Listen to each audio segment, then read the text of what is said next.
আসসালামু আলাইকুম সুপ্রিয় দর্শক শ্রোতা, আজকে আমরা হাজির হয়েছি হজরত মুহাম্মদ সাল্লাল্লাহু আলাইহি ওয়াসাল্লামের মক্কার জীবন পর্ব 11 নিয়ে।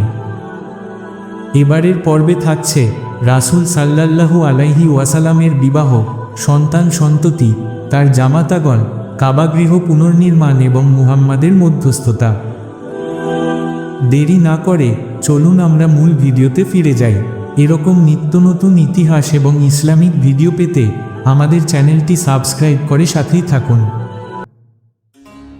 রাসূল সাল্লাল্লাহু আলাইহি ওয়াসাল্লামের বিবাহ। ব্যবসায় অভাবিত সাফল্যে খাদিজা দারুণ খুশি হন। অন্যদিকে গোলাম মায়সারার কাছে মুহাম্মাদের মিষ্টভাষিতা, সত্যবাদিতা, আমানতদারি এবং উন্নত চিন্তা চেতনার কথা শুনে বিধবা খাদিজা মুহাম্মাদের প্রতি শ্রদ্ধাশীল হয়ে পড়েন। ইতিপূর্বে পরপর দুজন স্বামী মৃত্যুবরণ করায় মক্কার সেরা নেতৃবৃন্দ তার নিকটে বিয়ের পয়গাম পাঠান, কিন্তু তিনি কোনোটাই গ্রহণ করেননি। এবার তিনি নিজেই বান্ধবী নাফিসার মাধ্যমে নিজের বিয়ের পয়গাম পাঠালেন যুবক মুহাম্মদ সাল্লাল্লাহু আলাইহি ওয়াসাল্লাম এর কাছে। তখন উভয় পক্ষের মুরব্বিদের সম্মতিক্রমে শাম থেকে ফিরে আসার মাত্র 2 মাসের মাথায় সমাজনেতাদের উপস্থিতিতে ধুমধামের সাথে তাদের বিবাহ সম্পন্ন হয়। মুহাম্মদ সাল্লাল্লাহু আলাইহি ওয়াসাল্লাম স্বীয় বিবাহের মোহরানা স্বরূপ 20টি উট প্রদান করেন। এ সময় খাদিজা ছিলেন মক্কার শ্রেষ্ঠ ধনী ও সম্ভ্রান্ত মহিলা এবং সর্বোত্তম চরিত্রের অধিকারিণী হিসাবে তওয়াহেরা, পবিত্রা নামে খ্যাত। তখন তার বয়স ছিল 40 এবং মুহাম্মাদের বয়স ছিল 25। মুহাম্মদ সাল্লাল্লাহু আলাইহি ওয়াসাল্লাম ছিলেন খাদিজার তৃতীয় স্বামী। অন্যদিকে খাদিজা ছিলেন মুহাম্মাদের প্রথমা স্ত্রী। উভয়ের দাম্পত্য জীবন 25 বছর স্থায়ী হয়। মৃত্যুকালে খাদিজার বয়স হয়েছিল 65 বছর, তবে উভয়ের বয়স নিয়ে মতভেদ আছে। তার সন্তান সন্ততি। তার মোট 3 পুত্র ও 4 কন্যা ছিল। ইব্রাহিম ব্যতীত বাকি 6 সন্তানের সবাই ছিলেন খাদিজার গর্ভাজাত। তিনি বেঁচে থাকা অবধি রাসূল সাল্লাল্লাহু আলাইহি ওয়াসাল্লাম দ্বিতীয় বিবাহ করেননি। মুহাম্মদ সাল্লাল্লাহু আলাইহি ওয়াসাল্লাম এর সাথে বিয়ের সময় খাদিজা পূর্ব স্বামীদ্বয়ের কয়েকজন জীবিত সন্তানের মা ছিলেন। তার গর্ভাজাত ও পূর্বস্বামীর সন্তানেরা সকলেই ইসলাম কবুল করেন এবং সকলে সাহাবী ছিলেন। খাদিজার গর্ভে রাসূল সাল্লাল্লাহু আলাইহি ওয়াসাল্লাম এর প্রথম সন্তান ছিল কাশেম। তার নামেই রাসূলুল্লাহ সাল্লাল্লাহু আলাইহি ওয়াসাল্লাম এর উপনাম ছিল আবুল কাশেম। অতঃপর কন্যা জয়নব, পুত্র আব্দুল্লাহ, যার লব্য ছিল তয়িব তওয়াহের, কারণ তিনি নবুয়ত লাভের পর জন্মগ্রহণ করেছিলেন। অতঃপর রুকবাইয়া, উম্মে কুলছুম ও ফাতেমা। কাশেম ছিলেন সন্তানদের মধ্যে সবার বড়, যিনি 17 মাস বয়সে মারা যান। নবুয়ত লাভের পর আব্দুল্লাহ জন্মগ্রহণের কিছু দিনের মধ্যেই মৃত্যুবরণ করায় আছো বিন ওয়াইল প্রমুখ কুরাইশ নেতারা রাসূল সাল্লাল্লাহু আলাইহি ওয়াসাল্লাম কে আবতার বা নির্বংশ বলে অভিহিত করেন। কেননা সে যুগে কারো পুত্র সন্তান মারা গেলে এবং পরে পুত্র সন্তান হতে দেরি হলে আরবরা ওই ব্যক্তিকে আবতার বলতো। অতঃপর 4 কন্যার মধ্যে কে সবার বড় ও কে সবার ছোট, এই নিয়ে মতভেদ আছে। তবে প্রসিদ্ধ মতে জয়নব বড় এবং ফাতেমা ছিলেন ছোট। রাসূলুল্লাহ সাল্লাল্লাহু আলাইহি ওয়াসাল্লাম এর মোট 7 সন্তানের 6 জনই তার জীবদ্দশায় মৃত্যুবরণ করেন। তাদের মধ্যে পুত্রগণ শৈশবে মারা যান। কন্যাগণ সকলে বিবাহিতা হন এবং হিজরত করেন, কিন্তু ফাতেমা ব্যতীত বাকি 3 কন্যা রাসূল সাল্লাল্লাহু আলাইহি ওয়াসাল্লাম এর জীবদ্দশায় মৃত্যুবরণ করেন। তার মৃত্যুর 6 মাস পরে ফাতেমা রাদিয়াল্লাহু আনহা মারা যান। রাসূল সাল্লাল্লাহু আলাইহি ওয়াসাল্লাম এর সর্বশেষ সন্তান ছিলেন পুত্র ইব্রাহিম। তিনি ছিলেন মিশরীয় দাসী মারিয়া কিবতিয়ার গর্ভাজাত, যিনি মদিনায় জন্মগ্রহণ করেন এবং দুধ ছাড়ার আগেই মাত্র 18 মাস বয়সে 10ম হিজরির 29শে শাওয়াল মোতাবেক 632 খ্রিস্টাব্দের 27 অথবা 30শে জানুয়ারি সূর্যগ্রহণের দিন সোমবার মদিনায় ইন্তেকাল করেন। রাসূল সাল্লাল্লাহু আলাইহি ওয়াসাল্লাম এর জামাতাগণ। এক আবুল আছো বিন রাবি, ইনি খাদিজার আপন বোন হালার পুত্র ছিলেন। কন্যা জয়নবকে তিনি এই ভাগিনার সাথে বিবাহ দেন। আলী ও উমামা নামে তাদের একটি পুত্র ও একটি কন্যা সন্তান হয়। জয়নব রাদিয়াল্লাহ আনহুমা ৮ম হিজরিতে এবং আবুল আছো রাদিয়াল্লাহ আনহু ১২ হিজরিতে মৃত্যুবরণ করেন। ২ অথবা ৩ উতবা ও উতাইবা। আবুল আহাবের এই ২ পুত্রের সাথে রুকবাইয়া ও উম্মে কুলসুমের বিবাহ হয়। কিন্তু সূরা লাহাব নাজিলের পর তাদেরকে তালাক দিতে আবুল আহাব বাধ্য করেন। এদের উরসে কোন সন্তানাদি হয়নি। পরে রুকবাইয়া হযরত ওসমান রাদিয়াল্লাহ আনহু এর সাথে বিবাহিতা হন। হাবশায় হিজরতকালীন সময়ে আবদুল্লাহ নামে তার একটি পুত্র সন্তান হয়, যিনি প্রথম হিজরিতে মদিনায় ৬ বছর বয়সে মারা যান। তার পরের বছর দ্বিতীয় হিজরিতে বদরের যুদ্ধ থেকে ফেরার দিন রুকবাইয়া মৃত্যুবরণ করেন। অতঃপর উম্মে কুলসুমকে ওসমানের সাথে বিবাহ দেওয়া হয়। রাসূল সাল্লাল্লাহু আলাইহি ওয়াসাল্লাম এর ২ মেয়ের স্বামী হওয়ার সৌভাগ্য লাভ করাই ওসমানকে জুন নুরাইন বলা হয়। উম্মে কুলসুম নিঃসন্তান ছিলেন। তিনি ৯ম হিজরিতে মৃত্যুবরণ করেন।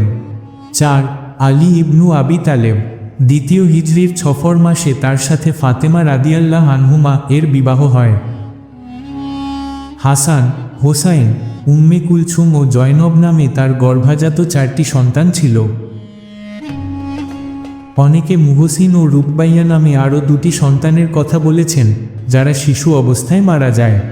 ১১ হিজরির ৩ রামাজানে মঙ্গলবার রাতে ৩০ অথবা ৩৫ বছর বয়সে ফাতেমা রাদিয়াল্লাহ আনহুমা মৃত্যুবরণ করেন। কাবাগৃহ পুনর্নির্মাণ ও মুহাম্মাদের মধ্যস্থতা। আল আমিন মুহাম্মদ সাল্লাল্লাহু আলাইহি ওয়াসাল্লাম এর বয়স যখন ৩৫ বছর, তখন কুরাইশ নেতাগণ কাবাগৃহ ভেঙে পুনর্নির্মাণের সিদ্ধান্ত নেন। ইব্রাহিম ও ইসমাইলের হাতে গড়া ন্যূনাধিক ২৫০০ বছরের স্মৃতিধন্য এই মহাপবিত্র গৃহের সংস্কার এবং পুনর্নির্মাণের পবিত্র কাজে সকলে অংশীদার হতে চায়। ইব্রাহিমী যুগ থেকেই কাবাগৃহ ছিল ৯ হাত উঁচু ৪ দেওয়াল বিশিষ্ট ঘর, যার কোনো ছাদ ছিল না। কাবা অর্থই হল চতুর্দেওয়াল বিশিষ্ট ঘর। চারপাশের উঁচু পাহাড় থেকে নামা বৃষ্টির স্রোতের আঘাতে কাবার দেওয়াল ভঙ্গুর হয়ে পড়েছিল। তাছাড়া সে বছরের তীব্র বন্যায় কাবা ভেঙে পড়ার উপক্রম হয়। অধিকন্তু একটি দুর্ভাগ্যজনক ঘটনা ওই সময় ঘটে যায়, যা ইতিপূর্বে কখনো ঘটেনি এবং যা কাবা পুনর্নির্মাণে প্রত্যক্ষ কারণ হিসাবে কাজ করে। ঘটনাটি ছিল এই যে, কিছু চোর দেওয়াল টপকে কাবাগৃহে প্রবেশ করে এবং সেখানে রক্ষিত মূল্যবান মালামাল ও অলঙ্কারাদি চুরি করে নিয়ে যায়।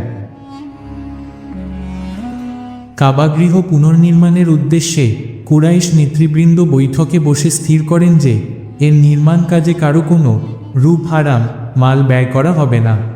তারা বলেন, হে কুরাইশগণ, তোমরা এর নির্মাণ কাজে তোমাদের পবিত্র উপার্জন থেকে ব্যয় করো। এর মধ্যে ব্যভিচারের অর্থ, সুদের অর্থ কিংবা কারো প্রতি জুলুমের অর্থ মিশ্রিত করো না। ইবনু হিশাম ১:১৯৪। অতঃপর কোন কোন গোত্র মিলে কোন পাশের দেওয়াল নির্মাণ করবে সে বিষয়ে সিদ্ধান্ত হয়ে যায়। একই সঙ্গে এবার ছাদ নির্মাণের প্রস্তাব গৃহীত হয়, যা ইতিপূর্বে ছিল না। কিন্তু কে আগে দেওয়াল ভাঙ্গার সূচনা করবে? অবশেষে অলিদ বিন মুগিরাহ মাখজুমি সাহস করে প্রথম ভাঙ্গা শুরু করেন। তারপর সকলে মিলে দেওয়াল ভাঙ্গা শেষ করে। ইব্রাহিম আলাইহিস সালাম এর স্থাপিত ভিত পর্যন্ত গিয়ে ভাঙ্গা বন্ধ করে দেন। নতুনভাবে সর্বোত্তম পাথর দিয়ে বাকুম নামক জনৈক রোমক কারিগরের তত্ত্বাবধানে নির্মাণ কার্য শুরু হয়। কিন্তু গোল বাঁধে দক্ষিণ পূর্ব কোণে হাজারে আসওয়াদ স্থাপনের পবিত্র দায়িত্ব কোন গোত্র পালন করবে তা নিয়ে এই বিবাদ অবশেষে রক্তক্ষয়ী সংঘর্ষে গোড়াবার আশঙ্কা দেখা দিল। তখন প্রবীণ নেতা আবু উমাইয়া মাখজুমি প্রস্তাব করলেন যে আগামীকাল সকালে যে ব্যক্তি সর্বপ্রথম হারামে প্রবেশ করবেন, তিনি এই সমস্যার সমাধান করবেন। সবাই এ প্রস্তাব মেনে নিল। আল্লাহর অপার মহিমা। দেখা গেল যে বনু সায়বা ফটক দিয়ে সকালে সবার আগে মসজিদুল হারামে প্রবেশ করলেন সকলের প্রিয় আল আমিন। কাবা নির্মাণে অংশগ্রহণকারী ও প্রত্যক্ষদর্শী রাবি আবদুল্লাহ বিন সায়েব আল মাকজুমির বর্ণনা মতে তাকে দেখে সবাই বলে উঠল, এই যে আল আমিন, আমরা তার উপর সন্তুষ্ট। এই যে মুহাম্মদ সাল্লাল্লাহু আলাইহি ওয়াসাল্লাম। অতঃপর তিনি ঘটনা শুনে একটা চাদর চাইলেন এবং সেটা বিছিয়ে নিজ হাতে হাজারে আসওয়াদ উঠিয়ে তার মাঝখানে রেখে দিলেন। এরপর নেতাদের বললেন, আপনারা সকলে মিলে চাদরের চারপাশ ধরে নিয়ে চলুন। তাই করা হলো। কাবার নিকটে গেলে তিনি পাথরটি উঠিয়ে যথাস্থানে রেখে দিলেন।